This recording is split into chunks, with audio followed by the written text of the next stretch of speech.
Unti-unti nang dumarami ang dating ng mga pasahero sa Ninoy Aquino International Airport para sa Holy Week.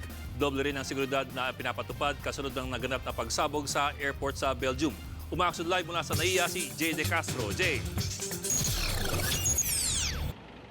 Bok, nakahanda na ang pamunuan ng Ninoy Aquino International Airport para sa inaasahang pagdagsa ng mga pasahero simula bukas. Kaya ngayon pa nga lang ay tuloy-tuloy na ang dating ng mga biyaherong pupunta sa kanilang mga probinsya para sa Semana Santa.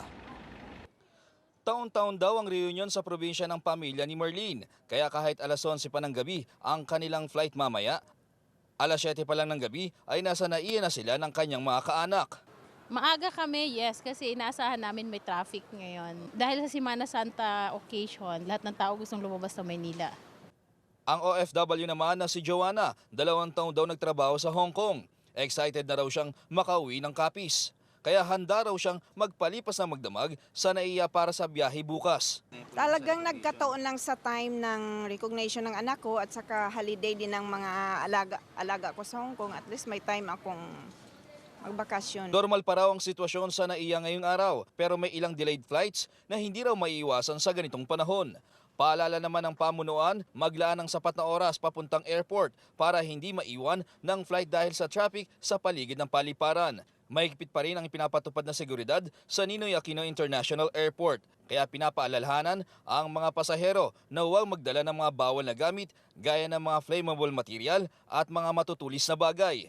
Naglabas din ng utos si Pangulong Aquino na mas paigtingin ang pagbabantay sa transport terminals ngayong Holy Week kasunod ng naganap na pag-atake sa Brussels Airport sa Belgium.